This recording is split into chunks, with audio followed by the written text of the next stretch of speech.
Hey guys, so let's get into it. We've got here the Scuf Gaming PS4 Pro Infinity controller. There's two versions. There's the Impact and the Infinity. We went with the Infinity, it's the closest looking one to the actual PS4 Pro controller. We got here all the different customizations with the thumbsticks, and here on the back we've got all the different color customizations, a wide range of different colors. And I know even the skin itself, you can change it to different rare ones, like have Optic Gaming or have Phase Clan on there, whatever you want, to be fair. You got here the different grip controllers as well. So on the back, military grade grips, which helps improve if you get very sweaty during your gameplays, which I know I do. My hands turn into like a water fountain. And we got here the different back pedals, remapping, and even the triggers as well are adjustable and customizable. The D-pad here, you can have a control stick instead of just a D-pad, which is useful in some situations. Yeah, so let's get into it. So if we open it up, we got here the Scuf logo on the front, very simple packaging. And we open it up, immediately is the instruction manual. We got here all the different customization options for you and how to change the triggers, how to change the thumbstick as well. Pretty simple stuff. Even the EMF remapping, that's very useful on that front. And then it comes in different languages as well, so they're very accommodating. All right, so let's get into it. We've got here the actual PS4 Pro controller. It looks fairly standard. No, I didn't get any color customization whatsoever. Kept it standard, all in black. Wanted it similar to my old controller. Didn't want to change anything about that. As you can see, pretty much similar, except for the thumbsticks have the Scuf logo on it, as well as Scuf writing around the side, and the PlayStation button has been replaced with the Scuf logo.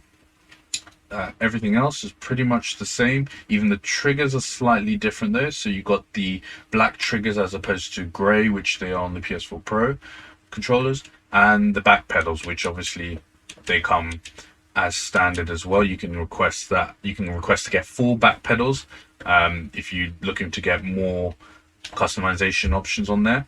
I preferably don't like 4 pedals, just simply because I'm used to 2 pedals and I don't usually use much of the other options on the pedals. So I'd need only literally X and circle, which is just jump and crouch on most shooters anyway. So yeah, let's get into it. We've got all the different customization. Let's see what else there is in the actual box. We got here the triggers. So this comes in the pouch. So what I have on is pretty standard triggers, as you can see here.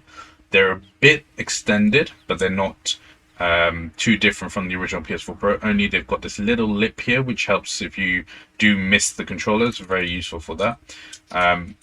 You've got here the extended triggers. So the extended triggers look a bit like this. If we compare it to the original one, we can see it's about nearly 1.5 times longer by the looks of things.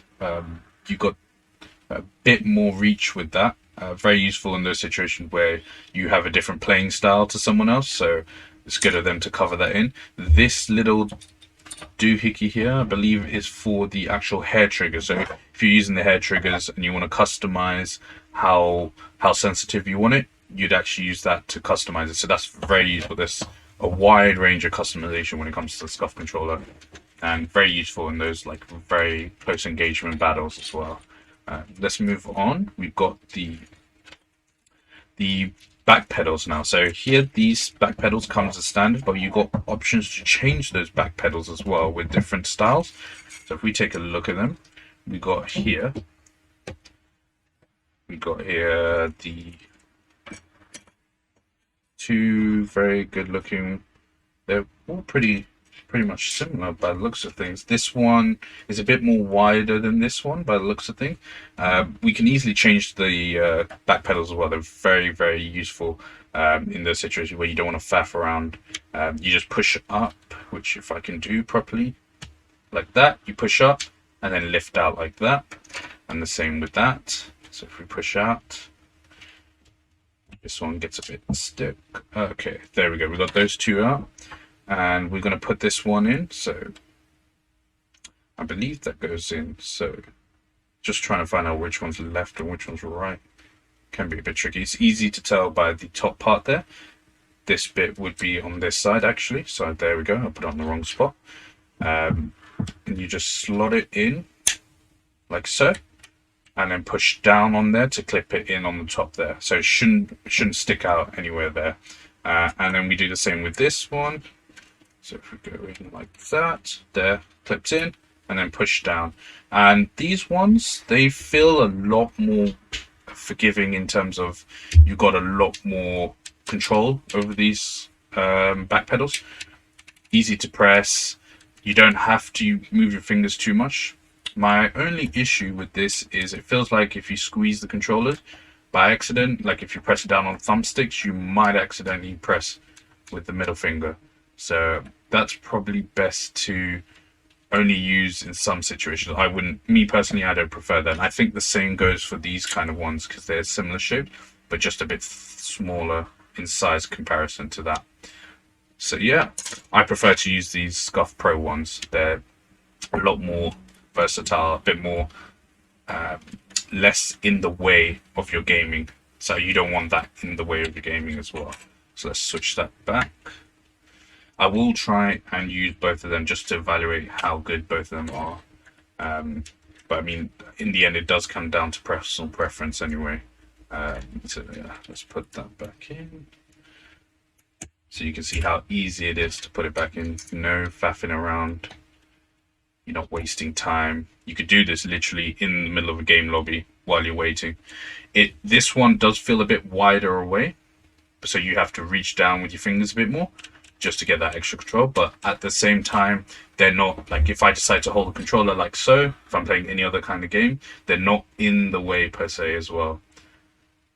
So yeah, that's pretty much it in terms of the unboxing. What else did they give us? They also gave us actually the Scuf Infinity ring lock. So in this, you can customize the thumbstick. So if you want to customize it, you do have to take out these locks. This basically holds it in, stops you from accidentally ripping out the thumbsticks or breaking the thumbsticks. So you just slot it into the holes, clip it, turn it, and you'll feel like it's stopping, and then that's it's taken out. And all you have to do is pull out the thumbstick with it, and then the same goes with that. There you go, turned. It's now unlocked. And then if you to lock it back in, you just plop it back, lock it in. This is useful if you want to obviously change your thumbsticks. You know, want to make it the concave style, which gives you a bit more control. This one, in my opinion, I prefer softer like this. It's less strain on your thumb for me personally, but everyone's different in terms of what they want. So there's a wide range of different customizations. So they show you here how you can change the thumbsticks and the D-pad as well. So that's pretty much it on that. What we'll do is we'll move on to the website and I'll just show you what the different customizations are for this as well. Hey, so we're on the Scuf gaming website. I'm on the UK version, obviously, on the site. So it'll be the same regardless of which country or region you're going from. They ship to pretty much everywhere. If you can see, like, yeah, they have international New Zealand. They have a bunch of different places. So it's not like they can't cover your region from what I can see. But yeah, we'll go into it. They do both Xbox and PS4. But yeah, let's just see. So we're going to customize the PS4 Pro controller. So this is the one I got. I paid about £150 for mine. As you can see, this is pretty much the standard one that everyone gets. You don't get anything else that changes. The only thing that I changed was really just this bit here, which is the thumbstick. I prefer just a more rounded version just because of how it feels on my thumbs.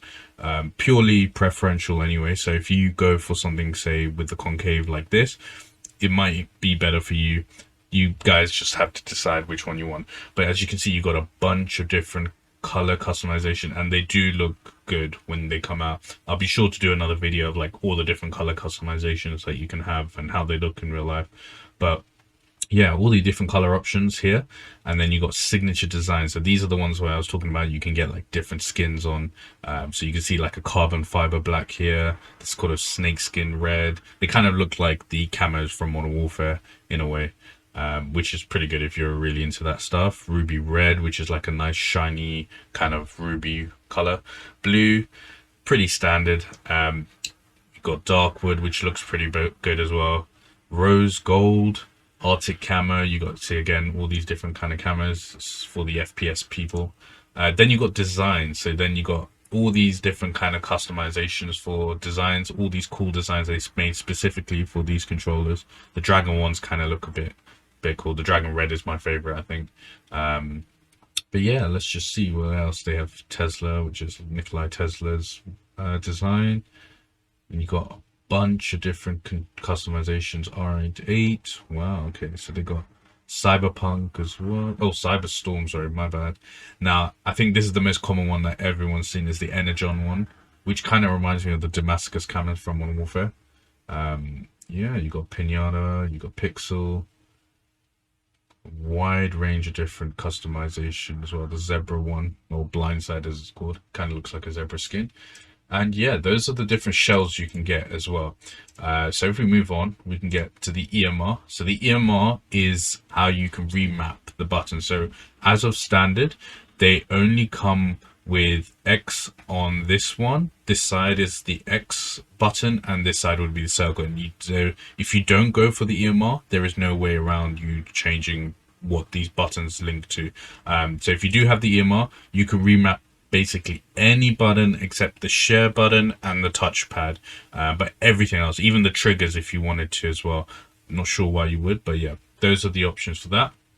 If we look at the trigger system, so now the trigger system, there are different controls. So you got the trigger control system, which is what I currently have on, and then there's the digital tap one. So the digital tap one acts as not necessarily you need to press the full length down. The moment you press even a minuscule amount down, it registers it as a trigger action, which is useful in those FPS moments. It reduces the amount of time you need to shoot your weapon. So the one I went with was that.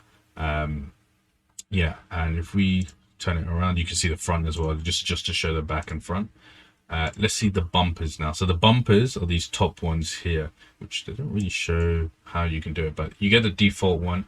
But if you go for the digital tap triggers, then you can go for the digital tap bumpers, which if you use bumpers to shoot, for instance, then those would be useful. Me preferentially, I wouldn't go for that. No need for me for that. If you're a real hardcore shooter kind of guy, then yeah, definitely you would want these ones as well. Let's move on. So you, like I said, you got two different. Oh, and you can change the color as well on those, which there's only one color customization anyway. So yeah, if we go to the left thumbstick, so you can control even both thumbsticks separately or together. They have that level of customization. So here, the concave one, which comes as standard, or you get the domed one, which is the one I went for. No extra cost for either of those. The height as well, there's long and there's short. I believe I went for long. It gives you just that extra bit of control that a short one doesn't. Alternatively, you can go for the FPS freaks, those thumbstick add-ons. If you don't want to spend money on a Scuf controller, that's entirely up to you. And you can also change the color of these thumbsticks. They only have 6 colors at the moment, but still pretty useful in customization. So let's move on. Right thumbstick as well, domed, and again the height was long. Color, you can choose whatever color you want. The rings as well, they're fully customizable. If you obviously have a particular design in mind and you want to choose a particular color, then I would recommend you go for that. You don't necessarily, these are obviously aesthetic, they don't help anything in terms of performance. They're purely aesthetics. So let's move on. Now you've got the control disc. So the control disc, which here you got, that comes on as standard. You can choose not to have it as well. I believe I went for it as well. So I went for the black one just because it is useful in those situations where you're not having to physically press down. As long as you're in that general direction, it can help assist in that direction. So it's useful if you use the D-pad quite a bit as well. white or black. They don't give many color customizations for that. So now we come to the actual button kit, which you can change yourself. This only if you're very comfortable with your PS4, you know all the controls. But by now, who doesn't know where square, triangle, circle, and X is? You can now change the color of those as well, along with the option and share button. So like you got blue, pink, whatever, standard. Black standard is obviously just to keep it the same as what it was before. King of Scuf. Okay, Knights of Scuf, sorry, my bad, I read that wrong. Flutter, you got ruby, anodized gold, anodized copper. Okay, so there's a few bunch of different color options. We'll keep it standard for now. Then you've got the different back pedals, the actual controller grips. So this, if you can see, this is the military grade one. That's the high performance one. I didn't go for any. I just went for a standard one. I do wish I went for the military grade one, but at the time I was like, let's go for the cheapest option just to see what the base level of this is. You can see the high performance looks like one of those tennis racket grips. Military grade one looks like there's water on it, but it's actually very useful. It's what they use for weapons in the military. And yeah, those are the grips that they have. You can even change the color, which I think if you chose high performance, you get a bunch of different customizations with that, which is very, very cool, in my opinion. So yeah, let's move on to, sorry, we didn't have grips in. Then we have the rumbles. So you can have opt out, no vibration, which means that it will never, no matter what game you play, it will not vibrate. Now for those first person shooter games, you don't want vibrations because they affect your recoil, you affect your sensitivity in the game. You can leave it in and just turn it off in the actual game. That saves you, what, £3 in that sense. You don't have to. You can go for it if you're feeling extravagant, but I don't think that's necessary. Paddles now. So we got paddles. We got the standard one and you got the reactive one. So the reactive ones are the ones that cost a bit extra. Standard ones are the ones that, like we got here. These are the standard pro ones. These ones are the ones I recommend. They're very useful in those shooters. A lot of people seem to love the reactive ones just because of how they fit the edge of the controller there. You can wrap your finger in and it gives that extra grip. That also comes in 2 different colors. If we choose that again, that comes in 2 different colors. Not necessary if you're not going to be looking at the back pedals, to be fair. So let's move on. So then you've got optional add-ons, players packs, the pouch, some gel as well, the wire as well. This doesn't come with the wire as well, so you will have to have a wire, which, to be fair, everyone has a wire with themselves. You can get a players pack, which I opted not to go for. Then you, sorry, if you exit that, sorry. Proceed, next, proceed, and then you'll see how much it costs. So right here, £174. You can apply discounts. So if you type in, like, I think there are a bunch of different promo codes you can use. Famous YouTubers, disco codes like TKO, just these knives only, apply it. It gives you like 10% off, reduces it down basically to 166. Not a lot, but in the grand scheme of things, £8 is better than nothing. You do have to still pay for shipping and everything like that, so it does rack up in those kind of points. But yeah, all in all, pretty well. Again, shipping here, £10 for the standard one, which is the only option. They do take a bit of time, at least a week or 2. They do let you know that because of COVID, they had to extend the shipping time. But yeah, other than that, it's pretty much the same. Yeah. I don't think there's much else in that. There's also the Impact one. Impact one's very close to the Prestige controllers, in my opinion. They look very close to that. And I see a lot of gamers, YouTubers, streamers, they use this controller as well. But the Pro one works just as well, in my opinion. It's all a matter of preference as well. Like I said, you can get 4 paddles on the back, which comes with the Impact version only. So you can't get it on the Pro version, you can only get it on the Impact. So the Impact paddles come with the 4 Pro paddles on the back. You can customize what you want the back buttons to have as well on that. And here we got the trigger system, same as the Pro version, digital switches again, same as Pro, and the color customization again. Yeah, but all in all, that's pretty much all there is to it. Hope